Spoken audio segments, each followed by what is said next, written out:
Crystal structure, స్ఫటిక నిర్మాణము. ప్రకృతిలో దొరికే మూలకాలు మరియు సమ్మేళనాలు మనకు ముఖ్యంగా 3 స్థితులలో దొరుకుతాయి: ఘన, ద్రవ మరియు వాయు. ఒక ఘన పదార్థం నియమితమైన ఘన పరిమాణము, ఆకారము కలిగి ఉంటే ఆ ఘన పదార్థంలోని అణువుల మధ్య ఉండే అంతర దూరం తక్కువగా ఉంటుంది. ఆ అణువుల మధ్య నుండే బలం అధికంగా ఉంటుంది. ఈ విధంగా ఘన పదార్థాలు 2 రకాలుగా మనము విభజించవచ్చు. ఘన పదార్థాలలో 2 రకాలు, ఒకటి స్ఫటికాలుగాను మరొకటి రూపరహితాలుగాను మనకు దొరుకుతాయి. స్ఫటికాలు నిర్దిష్టమైన ఆకృతిని కలిగి సమతల ముఖాలు పరమాణువుల క్రమబద్ధమైన అమరికలో కలిగి ఉంటాయి. రూపరహితాలు ఘనపదార్థాలలో పరమాణువులు క్రమరహితంగా అమరి ఉంటున్నాయి. వీటన్నిటినీ సరిగ్గా అర్థం చేసుకోవాలంటే ఘన పదార్థాల నిర్మాణాన్ని తెలుసుకోవాలి. పదార్థాల స్థూల ధర్మాలకు వాటిలోని కణాల సూక్ష్మ ధర్మాలకు ఉండే సంబంధాన్ని కూడా తెలుసుకోవాలి. వీటిని గురించి చెప్పే భౌతిక శాస్త్రమే ఘనస్థితి భౌతిక శాస్త్రం అని అంటారు. రూపరహితాలు, వీటిలో పరమాణువులు క్రమబద్ధమైన ఆవర్తిత అమరిక ఉండదు. భౌతిక ధర్మాల విషయంలో ఇవి సమదైశికాలుగా ఉంటాయి. వీటికి సునిశ్చితమైన నిర్దిష్టమైన ద్రవీభవన స్థానాలు ఉండవు. రూపరహిత ఘన పదార్థాలకు సంబంధించిన శీతలీకరణ వక్రము ఎక్కడా విచ్ఛేదాలు లేకుండా అంటే మృదువుగా ఉండడం మనం గమనించవచ్చు. అందువల్లనే ద్రవీభవన స్థానం నిశ్చితంగా ఉంటుంది. రూపరహిత ఘన పదార్థాలలో పరమాణువులు లేదా అణువులకు దీర్ఘవ్యాపక క్రమము ఉండదు. రూపరహిత పదార్థాలకు ఉదాహరణలు గాజు, రబ్బరు, ప్లాస్టిక్.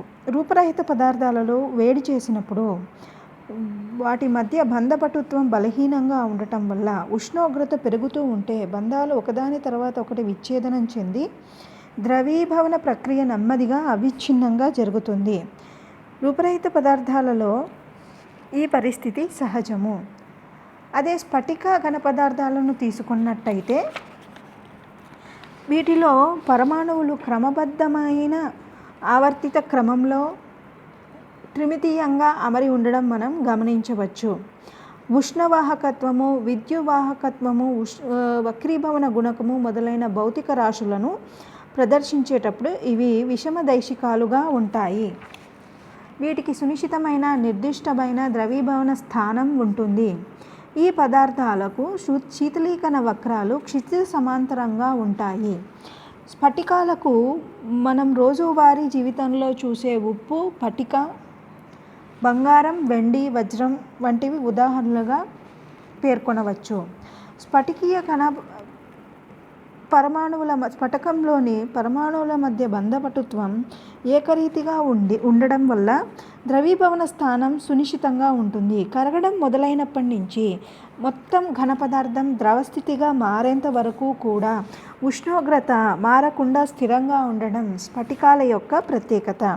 వీటిలో చదునైన ముఖతలాలు ఉంటాయి. ఒకే స్ఫటికానికి చెందిన వివిధ నమూనాలు కూడా ఉన్నట్లు మనం గమనించవచ్చు.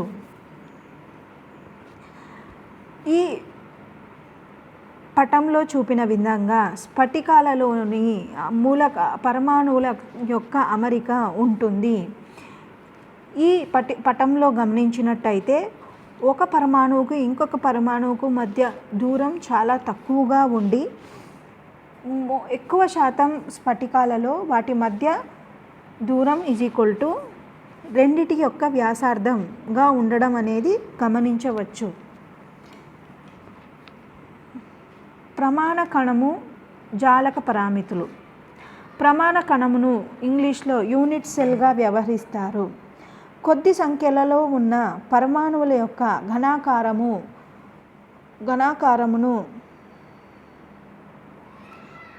నిర్దిష్ట దిశలలో స్థానాంతరంగా పునరావృతం చేస్తే మొత్తం స్ఫటికను మనం పొందవచ్చు. ఇచ్చిన స్ఫటికమును ఒకే ఒక నిర్దిష్టమైన ప్రమాణ కణం అంటూ ఉండదు. ఒకే ఒక స్ఫటిక నిర్మాణమునకు సంబంధించి అనేక రకాలైన ప్రమాణ కణాలు ఉండవచ్చు. ఒక ప్రమాణ కణంలో ఒకటి కానీ అంతకంటే ఎక్కువ కానీ పరమాణువులు కూడా ఉండవచ్చు. ఒకే ఒక పరమాణువు మాత్రమే కలిగి ఉన్న ప్రమాణ కణమును మనం ఆది కణముగా వ్యవహరిస్తాము. ఒక స్ఫటిక నిర్మాణం వివరించడంలో పరమాణువుల యొక్క స్థానాలను మనం తెలియజేయవలసిన అవసరం లేదు. కొద్ది సంఖ్యలలో పరమాణువుల యొక్క సహపంక్తి రచన తెలిస్తే ఆ స్ఫటికం యొక్క ప్రమాణ స్ఫటిక నిర్మాణమును మనం తెలుసుకోవచ్చును. ఈ పరమాణువుల ప్రమాణ కణం అనబడే ఘనరూపంలో ఇమిడి ఉంటాయి. ప్రమాణ కణము 3 నిర్దిష్ట దిశల్లో స్థానాంతరంగా కదల్చడం వల్ల మనకు స్ఫటిక నిర్మాణం పూర్తిగా లభిస్తుంది. ఇది మనం ఒక ఇంటికి పేర్చే ఇటుకలతో సారూప్యంగా ఊహించవచ్చు. ప్రమాణ కణము జాలక పారామితులు. స్ఫటిక జాలకము క్రిస్టల్ లాటిస్. జాలకము అనేది ఒక జ్యామితీయ భావన మాత్రమే. ద్విదిశాత్మక జాలక నిర్మాణం తీసుకొనిన ఒక ద్విమితీయంగా ఒక ప్రదేశంలో అనంతంగా విస్తరించిన బిందువుల యొక్క అమరికగా చెప్పవచ్చును. ఈ బిందువుల స్థానంలో మనం పరమాణువులను ఊహించుకొనిన అదియే స్ఫటిక జాలకము అగును. ఇక్కడ ప్రతి బిందువు ఒకేలాంటి ఆవరణము కలిగి ఉంటుంది. స్ఫటికము యొక్క నిర్మాణము ప్రతి జాలక బిందువుకు కొన్ని పరమాణువులు అతికించినట్లుగా ఉండే సముదాయమును స్ఫటిక జాలకమునకు ఆధారము. స్ఫటిక నిర్మాణమును మనం ఈ జాలకమును ఉపయోగించి చేయవచ్చును. స్ఫటిక నిర్మాణము జాలకము ప్లస్ ఆధారము. జాలక పారామితులు. ప్రమాణ కణంలో ఒకదానితో ఒకటి లంబంగా ఉండే ముఖాల తలాలు ఖండించుకొనే ఖండన రేఖలే స్ఫటికీయ అక్షములు. ఈ స్ఫటికీయ అక్షములను మనం XYZలతో సూచిస్తాము. XYZ అనే స్ఫటికీయ అక్షముల మధ్య ఏర్పడే కోణాలను అంతర్ముఖ కోణాలు అంటారు. ఈ కోణాలను ఆల్ఫా, బీటా, గామాలతో సూచిస్తాము. స్ఫటికీయ అక్షములపై ఉన్న అంతర్ఖండములను ఆది మూలములు అని అంటారు. వీటిని a, b, cతో సూచిస్తాము. ఈ a, b, c మరియు ఆల్ఫా, బీటా, గామాలు కలిసి ప్రమాణ కణం యొక్క ఆకారమును పరిమాణమును తెలియచేయవచ్చును. వీటి రెండిటిని కలిపి మనం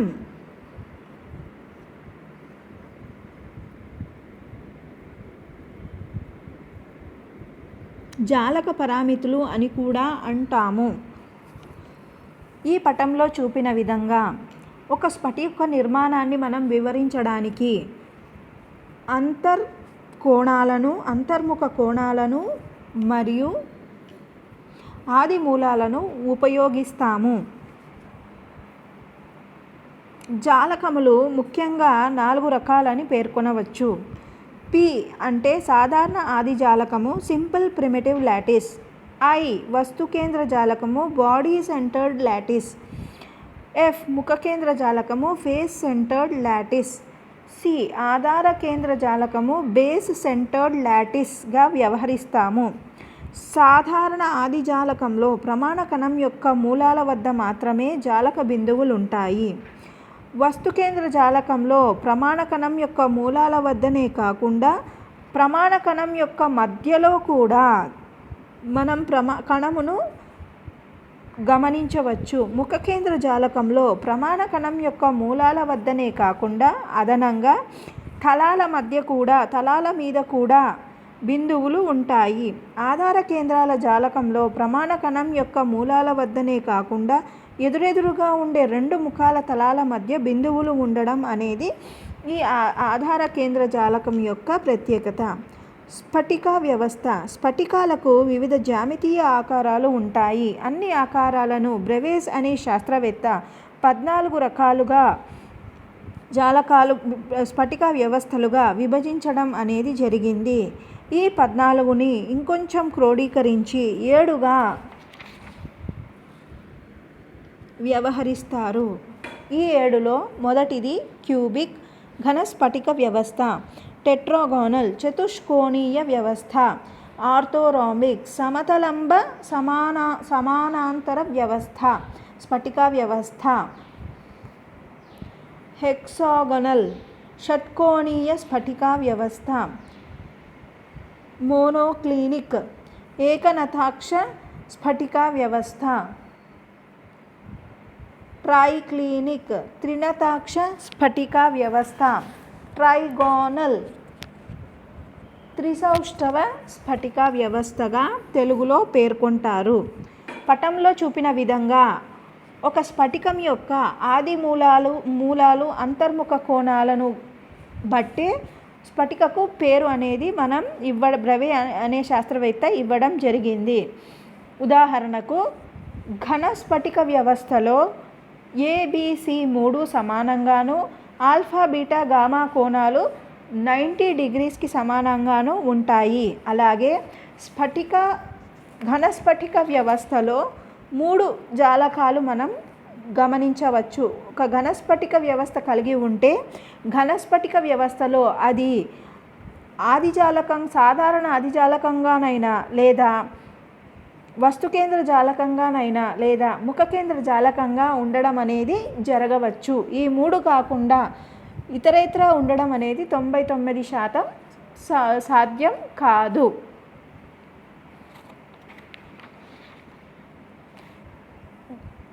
ఘన స్ఫటిక వ్యవస్థకు ఉదాహరణగా మనం ఉప్పు NaClని పేర్కొనవచ్చును. అలాగే వజ్రం కూడా ఇందులో దీని కిందకే వస్తుంది. జింక్ సల్ఫైడ్, కాల్షియం ఫ్లోరైడ్ యొక్క వ్యవస్థ కూడా ఘన స్ఫటిక వ్యవస్థకే చెందుతాయి.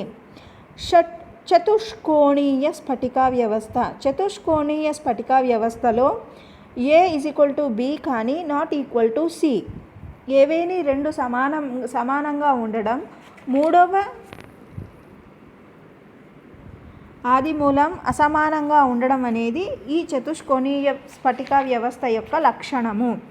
అదేవిధంగా ఆల్ఫా బీటా గామా అనే అంతర్ముఖ కోణాలు మటుకు సమానంగాను ఒకదానికొకటి లంబంగా ఉండడం దీని యొక్క అభిలక్షణం.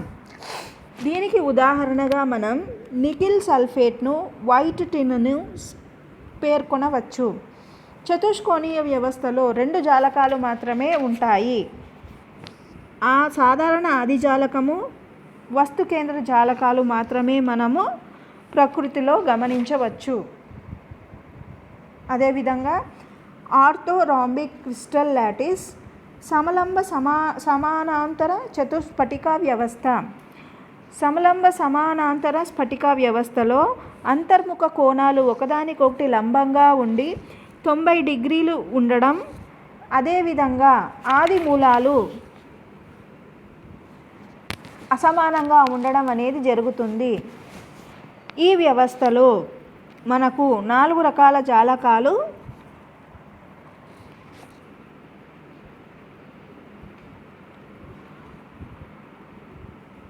జాలకాలలో స్ఫటికాలు ఉంటాయి. చతుష్కోణి సమలంబ సమానాంతర స్ఫటిక వ్యవస్థకు సల్ఫేట్, పొటాషియం నైట్రేట్,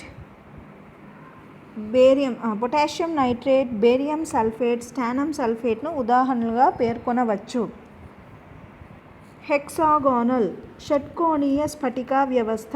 షట్కోణీయ స్ఫటిక వ్యవస్థలో గామా విలువ 120 డిగ్రీలుగాను, ఆల్ఫా మరియు బీటా కోణాలు 90 డిగ్రీలుగాను ఉండడం, అదేవిధంగా 2 ఆది మూలకాలు సమానంగా ఉండి మూడోది కొంచెం పెద్దగా ఉండడం దీని ప్రత్యేకత. దీనికి సిలికాన్ ఆక్సైడ్, సిల్వర్ అయోడైడ్ ఉదాహరణలు. ఇందులో మనం సాధారణ ఆదిజాలకము మాత్రమే చూడవచ్చు. ట్రైగోనల్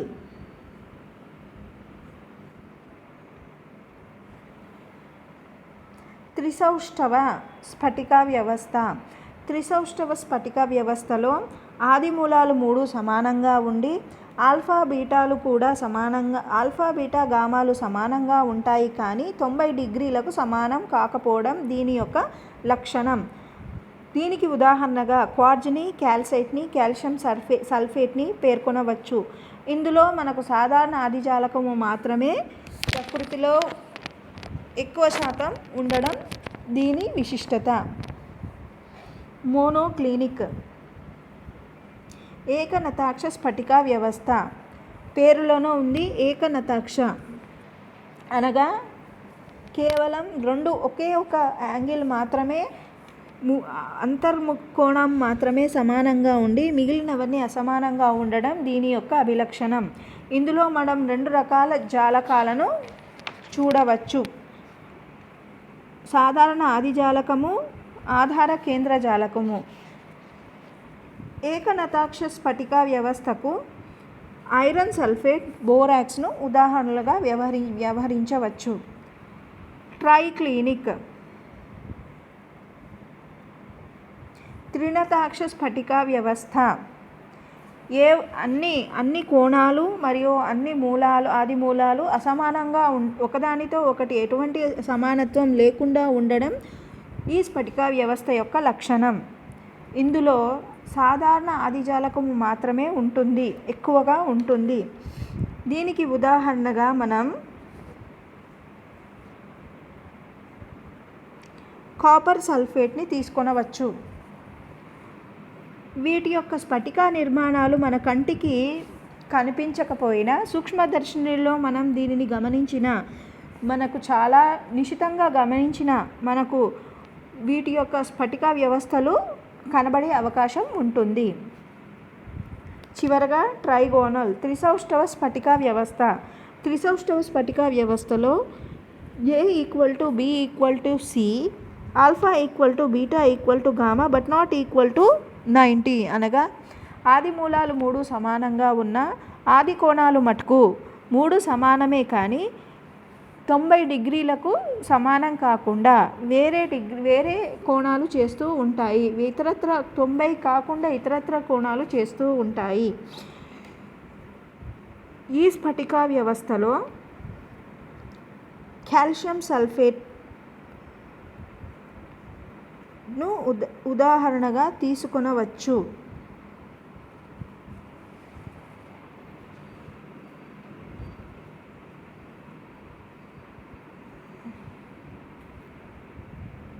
ఈ విధంగా 7 స్ఫటిక వ్యవస్థలకు సంబంధించి 14 రకాల ప్రాదేశిక జాలకాలను బ్రవే గుర్తించడం జరిగింది.